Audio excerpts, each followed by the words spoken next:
നല്ല ഓടി എന്നിട്ട് വിറ്റ് എൻ്റെ പിന്നെ വീണ്ടും സിവിക്ക് എടുത്ത് അത് സിവിക്ക് ഉണ്ടാക്കിന്നെ ഇപ്പോൾ അതിലെ വീണ്ടും അമേസ് തന്നെ എടുത്ത്. അപ്പോൾ ഹോണ്ടനെ പറ്റി ഒന്നും പറയാനില്ല. ഈ കാസർഗോഡിൽ ഷോറൂം വരുന്നതിന് മുമ്പ് നമ്മൾ മാംഗ്ലൂരിൽ നിന്നും കണ്ണൂരിൽ നിന്നും സർവീസിലായിക്കോടെ ഉണ്ടായത് ഹോണ്ടാൻ്റെ. ഇപ്പോൾ ഈ കാസർഗോഡ് ഹോണ്ടാൽ വന്നിട്ട് ആൾക്കാരെല്ലാം ഹോണ്ട എടുക്കാൻ കഴിഞ്ഞത്. അന്നൊന്നും ഹോണ്ടാരും എടുക്കുകയല്ല. ആൾക്കാർ മൈലേജ് എത്ര അങ്ങനെ ഇങ്ങനെ ചോദിക്കും. പക്ഷേ മൈലേജ് നോക്കിയിട്ട് ആരും വണ്ടി എടുക്കല്ല. വണ്ടിൻ്റെ പവർ നമുക്ക് ഇരുന്നിട്ട് കംഫർട്ടായിട്ട് പോകാൻ പറ്റിയ ഹോണ്ടാച്ചെങ്കിൽ നല്ല പെർഫെക്റ്റാണ്.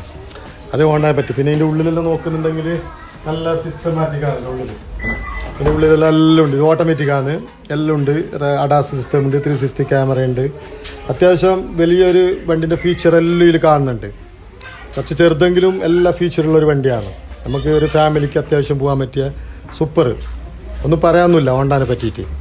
നല്ല പിന്നെ ഇതിൻ്റെ പ്രത്യേകിച്ച് ഈ പുതിയ വന്നതിന് നമുക്ക് നല്ലോണം ഇഷ്ടപ്പെട്ട് വെച്ചെങ്കിൽ ഇതിൻ്റെ അടുത്ത് ഗ്രില്ലാണ്. ഇത് ഭയങ്കര ഒരു അടിപൊളിയായിട്ട് വരുന്നൊരു ഗ്രില്ലാണ്. ഇതന്നെ ഒരു വെറൈറ്റി.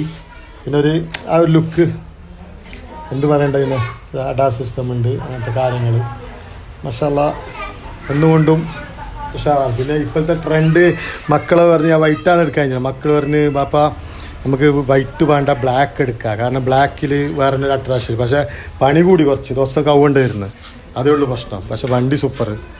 അപ്പോൾ ഗൈസ് അപ്പം നമുക്ക് മനസ്സിലാക്കാം ഈ മനുഷ്യൻ്റെ വണ്ടീനോടുള്ള ആ ഒരു അടുപ്പം. വണ്ടി പ്രാന്ത് ഗൈസ് എനിക്ക് തോന്നുന്നത് എനിക്ക് ഈ വണ്ടി പ്രാന്ത് കിട്ടാൻ കാരണം പിന്നെ